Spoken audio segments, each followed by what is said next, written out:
Good morning students. आज हम BSc part second के paper second animal physiology and biochemistry में यूरिनिफेरस ट्यूब्यूल और नेफ्रॉन की स्टडी करेंगे, जिसको हिंदी में वृक्क नलिका कहा जाता है। तो इसमें जो है, जैसे सबसे पहले अपन देखें तो in case of human being metanephric type के वृक्क किडनी पाए जाते हैं, और प्रत्येक जो किडनी है वो बहुत सारी कुंडलित स्ट्रक्चरल एंड फंक्शनल यूनिट से मिलकर के बनी होती है, जिनको क्या यूरिनिफेरस ट्यूब्यूल और नेफ्रॉन कहा जाता है। Means these structures are structural and functional unit of kidney. Number of nephrons in each kidney of man about 10 lakhs। प्रत्येक किडनी में इनकी जो संख्या होती है नेफ्रॉन की, वो लगभग 10 लाख होती है। इसकी लेंथ की बात करें तो एक जो नेफ्रॉन है उसकी जो लेंथ होती है वो 35 to 50 मिलीमीटर होती है, और प्रत्येक जो नेफ्रॉन है वो बिल्कुल सक्षम होती है यूरिन फॉर्मेशन के लिए। अब जैसे इसके जो पार्ट्स की बात करें तो प्रत्येक जो नेफ्रॉन है वो 5 भागों से मिलकर के बनी होती है, और इसमें जो 5 भाग हैं इसके, उसमें जो है जैसे मेल्पिगियन कार्पल्स है, प्रॉक्सिमल कन्वोल्यूटेड ट्यूब्यूल है, हेलेस लूप है, डिस्टल कन्वोल्यूटेड ट्यूब है और कलेक्टिंग ट्यूब्यूल है। तो इनको अपन एक एक की स्टडी करेंगे। जैसे सबसे पहले अपन बात करें मेल्पिगियन कार्पल्स की, तो ये जो भाग है मेल्पिगियन कार्पल्स, ये नेफ्रॉन का फर्स्ट पार्ट है, जो कि इसकी जो स्ट्रक्चर होती है वो कप लाइक स्ट्रक्चर होती है, जिसको वोवेंस कैप्सूल भी कहा जाता है। और ये स्क्वेमस एपिथेलियम जो टिश्यू है उसके द्वारा क्या लाइंड रहता है, रेखित रहता है। इस मेल्पिगियन कार्पल्स के अंदर मुख्य रूप से 2 चीज़ें होती हैं। एक तो ग्लोमेरुलस होता है, दूसरा वोवेंस कैप्सूल होता है। वोवेंस कैप्सूल की अपन बात कर चुके हैं कि ये क्या है, कप लाइक स्ट्रक्चर है। ग्लोमेरुलस जो है, इसमें क्या होता है कि जैसे जो रीनल आर्टरी होती है वो किडनी के अंदर प्रवेश करके अनेक छोटी छोटी शाखाओं में क्या विभाजित हो जाती है, जिन्हें एफरेंट आर्टेरियल्स कहा जाता है। और अब जो एफरेंट आर्टेरियल्स है वो वोमेंस कैप्सूल के भीतर भी अनेक शाखाओं में विभाजित हो जाती है, और इससे क्या है फिर जो है इफरेंट आर्टेरियल्स क्या बनती हैं। इनकी जो संख्या है वो एक वोमेंस कैप्सूल में 35 से लेकर के 50 तक होती है। और इस प्रकार से जो वोमेंस कैप्सूल है उसमें एफरेंट और इफरेंट कैपिलरीज द्वारा निर्मित एक मतलब ब्लड कैपिलरीज का एक बंच बन जाता है, गुच्छा बन जाता है, जिसे क्या कहा जाता है, ग्लोमेरुलस कहा जाता है। तो इस प्रकार से जो मतलब मेल्पिगियन कॉर्पल्स है, इसमें 2 चीज़ होती हैं कि एक तो वोमेंस कैप्सूल हो गया और दूसरा क्या हो गया, ग्लोमेरुलस हो गया। ठीक है। जब अपन यूरिन फॉर्मेशन की मैकेनिज्म पढ़ेंगे तब इसका फंक्शन देखेंगे कि ये ग्लोमेरुलस जो है वो यूरिन फॉर्मेशन में इसका क्या रोल होता है। यहाँ से ब्लड का फिल्ट्रेशन होकर के ग्लोमेरुलर फिल्ट्रेट है वो किस प्रकार से बनता है। यहाँ अपन जो है नेफ्रॉन की स्ट्रक्चर की ही बात कर रहे हैं केवल। इसके बाद नेक्स्ट पार्ट पे चले नेफ्रॉन के, तो नेक्स्ट पार्ट जो है वो है प्रॉक्सिमल कन्वोल्यूटेड ट्यूब्यूल। तो ये जो है जैसे वोमेंस कैप्सूल जो है वो आगे चल करके एक थिन कोल्ड ट्यूब्यूल में क्या होगा, परिवर्तित हो जाता है, जिसे प्रॉक्सिमल कन्वोल्यूटेड ट्यूब्यूल कहा जाता है। शॉर्टकट में इसको पीसीटी कहा कहते हैं। और इसका व्यास जो होता है, डायमीटर होता है, वो लगभग 50 माइक्रोन होता है। और ये जो है ये क्यूबॉइडल एपिथेलियल जो सेल्स होती हैं उसके द्वारा इसका फॉर्मेशन होता है। और इन सेल्स पर क्या है कि इनकी जो सरफेस है, जो फ्री एंड उसमें क्या है, ब्रश बॉर्डर पाए जाते हैं। तो इसको ब्रश बॉर्डर एपिथेलियम भी कहा जाता है। और इसमें क्या है कि जैसे जो ब्रश बॉर्डर की उपस्थिति के कारण क्या है कि जो पीसीटी है इसके द्वारा इसकी जो एब्जॉर्प्शन की जो पावर है वो बहुत ज़्यादा बढ़ जाती है, क्योंकि आगे जब यूरिन फॉर्मेशन का जब अपन मैकेनिज्म पढ़ेंगे तब इसमें इसका एब्जॉर्प्शन का रोल होता है। तो उसमें ये जो मतलब ब्रश बॉर्डर है ये क्या करेगा, हेल्प करेगा। इसके बाद नेक्स्ट जो पार्ट चले तीसरा जो है हेनलेस लूप। तो हेनलेस लूप जो है ये यू लाइक स्ट्रक्चर होती है, जैसे अपन डायग्राम में देखेंगे अभी, तो वहाँ पर आपको बताएंगे कि ये यू लाइक स्ट्रक्चर होती है। और ये जो है जो पीसीटी का एक भाग है वो शुरू में जैसे खुलेगा तो उसको बोलेंगे डिसेंडिंग लिम्ब, मतलब इसकी दो लिम्ब होंगी, एक तो डिसेंडिंग लिम्ब होगी और दूसरी क्या होगी, असेंडिंग लिम्ब होगी। दोनों में थोड़ा सा फर्क होता है कि जैसे मतलब डिसेंडिंग लिम्ब जो है वो नैरो होगी, थिन होगी, और ये स्क्वेमस एपिथेलियम के द्वारा क्या लाइंड होगी। जबकि जो असेंडिंग लिम्ब है वो कंपैरेटिवली थोड़ी सी क्या होगी, चौड़ी होगी, वाइड होगी, और ये जो है लाइंड होगी किसके द्वारा रेखित रहेगी, क्यूबोइडल एपिथेलियल टिश्यू के द्वारा। तो इस प्रकार से थोड़ा सा इसके अंदर क्या है डिफरेंस है दोनों में। ये दोनों जो भुजाएं होती हैं कौन कौन सी, असेंडिंग लिम्ब और डिसेंडिंग लिम्ब, ये एक दूसरे की क्या होती है, पैरेलल होती है, पैरेलल चलती है दोनों, ठीक है।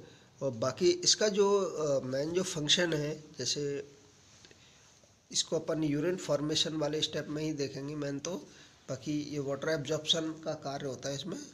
और इसकी जो लेंथ है वो कुछ एनिमल्स में ज़्यादा हो सकती है, कुछ में कम हो सकती है।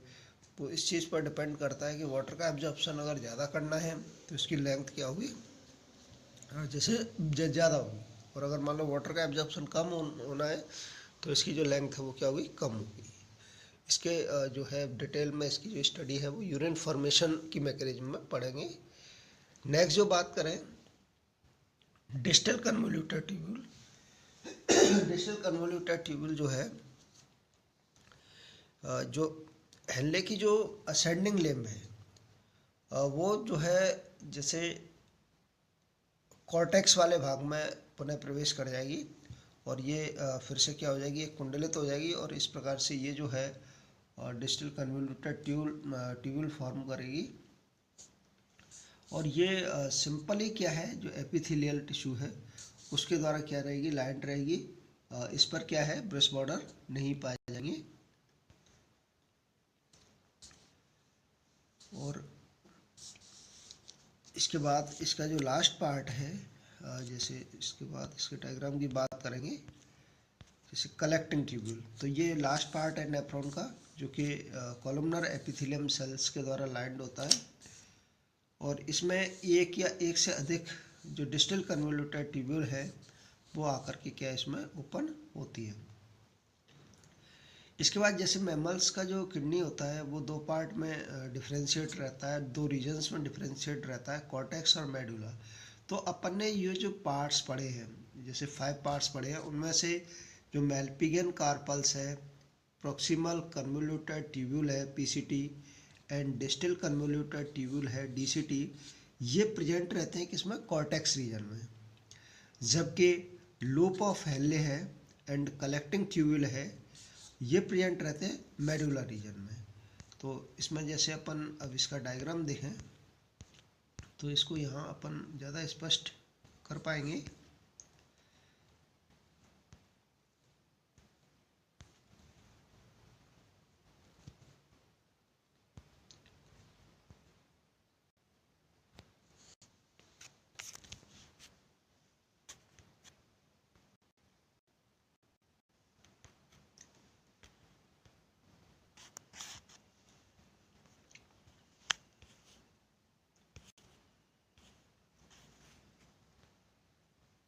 देखिए ये इसका जो डायग्राम है, और ये वाला जो पोर्शन आपको दिख रहा है, ये वाला, ये मेल्पिगियन कॉर्पल्स वाला पोर्शन है।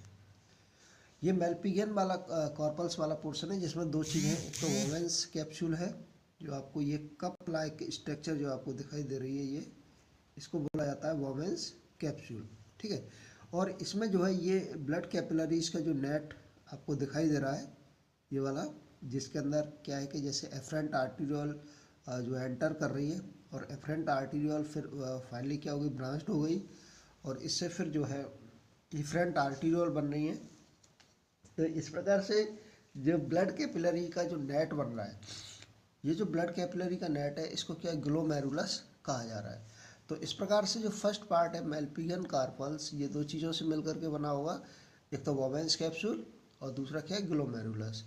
इसके बाद जैसे आगे चले तो बोवेंस कैप्सूल एक पतली कुंडलित नलिका फॉर्म कर रहा है, जिसको क्या बोल रहे हैं अपन, सेकंड जो पार्ट है पीसीटी, प्रॉक्सिमल कन्वोल्यूटेड ट्यूब्यूल। और प्रॉक्सिमल कन्वोल्यूटेड ट्यूब्यूल जो है वो आगे जा कर के जैसे आप देखोगे कि जैसे ये यू टाइप की जो स्ट्रक्चर होती है, जैसे ये वाली, ये यू जैसे यू होती है, इस प्रकार की जो स्ट्रक्चर फॉर्म हो रही है, ये क्या है, हेल्ले लूप है, दैट इज द हेल्ले लूप। और इसके दो लिम्ब होंगी, एक तो ये वाली लिम्ब होगी जिसको क्या बोला जाएगा, डिसेंडिंग लिम्ब, और एक ये वाली जो होगी, जो कौन सी होगी, असेंडिंग लिम्ब होगी। ये हेल्ले लूप जो है इसकी जो लेंथ है वो डिफरेंट एनिमल्स की जो किडनी है उसमें डिफरेंट हो सकती है, और वो मेनली डिपेंड करती है कि वाटर का एब्जॉर्प्शन कितना होना है। अगर मान लो वाटर का एब्जॉर्प्शन ज़्यादा होना है तो फिर इसकी लेंथ क्या होगी, ज़्यादा होगी। तो वो अपन जो यूरिन फॉर्मेशन की मैकेनिज्म है उसमें देखेंगे। इसके बाद जैसे जो हेनलेस लूप है या लूप ऑफ हेनले है, इसकी जो असेंडिंग लिम्ब है वो आगे जा कर के खुल जाती है किसमें, इस पार्ट में, जिसको क्या बोला जा रहा है, डीसीटी, डिस्टल कन्वोल्यूटेड ट्यूबुल। इसको अपन ऐसे देखें, ये वाला जो पार्ट है और ये वाला डिस्टल कन्वोल्यूटेड ट्यूबुल, ये वाला जो पोर्शन आप देख रहे हो डिस्टल कन्वोल्यूटेड ट्यूबुल है। और डिस्टल कन्वोल्यूटेड ट्यूब्यूल जो है वो आगे जा कर के किसमें, कलेक्टिंग जो डक्ट है या कलेक्टिंग ट्यूब्यूल है उसमें क्या होगी, ओपन हो जाएंगी। और इसमें जो लास्ट जो पोर्शन है कलेक्टिंग ट्यूब्यूल, इसको देखें तो ये आप देख रहे हो कलेक्टिंग ट्यूब्यूल है। अब कलेक्टिंग ट्यूब्यूल में क्या है, एक या एक से ज़्यादा क्या है, जो डीसीटी है, डिस्टल कन्वोल्यूटेड ट्यूब्यूल है, वो आकर के क्या होंगी, ओपन होंगी। जैसे इसको और इस प्रकार से देखें अपन, तो ये आप देख सकते हो कि इसमें एक से अधिक जगह जगह पर क्या हो रही है, ये जो डीसीटी है, डिस्टल कन्वोल्यूटेड ट्यूब्यूल है, वो क्या हो रही है, आकर के ओपन हो रही है। और इस प्रकार से ये पूरा जो है लास्ट में जो ग्लोमेरुलर फिल्ट्रेट होता है वो यहाँ तक आते आते यूरिन में कन्वर्ट हो जाता है। तो यूरिन फॉर्मेशन हो रहा है, ये यूरिन फ्लो हो रहा है, ठीक है। तो इस प्रकार से पूरी जो है दैट इज द ये स्ट्रक्चर है किसकी, नेफ्रॉन की। अपन स्ट्रक्चर देख सकते हैं। तो इसमें जो नेफ्रॉन की जो स्ट्रक्चर है वो उसमें मेनली क्या है कि 5 पार्ट से मिलकर के बनी होती है। और ये 5 पार्ट्स जो है Malpighian corpuscles, proximal convoluted tubule, loop of Henle, distal convoluted tubule and collecting duct या कलेक्टिंग ट्यूब्यूल होती है। इन पार्ट से मिलकर के बनी होती है ये पूरी नेफ्रॉन। और ये जो नेफ्रॉन है ये क्या है, that is the structural and functional unit of kidney. Kidney की संरचनात्मक एवं क्रियात्मक इकाई है। और एक जो नेफ्रॉन है वो पूरी तरह से सक्षम होती है यूरिन फॉर्मेशन के लिए। तो नेक्स्ट जो है इसका पूरी इसके पार्ट्स का डिफरेंट जो पार्ट्स हैं नेफ्रॉन के, उनका यूरिन फॉर्मेशन में क्या रोल है।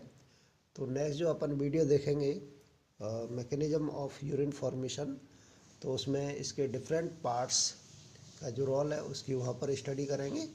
यहाँ पर जो हमारा पर्पस था वो स्ट्रक्चर ऑफ नेफ्रॉन, कि नेफ्रॉन की जो संरचना है, नेफ्रॉन की जो बनावट है उसकी स्टडी करना था कि नेफ्रॉन कितने पार्ट्स से मिलकर के बना होता है और कौन सा जो पार्ट्स है वो किस टिश्यू के द्वारा लाइंड होता है, किस टिश्यू के द्वारा, किस सेल्स के द्वारा उसकी फॉर्मेशन होती है, उसकी स्टडी करना था। तो आप कंटिन्यू वीडियो देखते रहिए और मेरा जो चैनल है उसको सब्सक्राइब करें।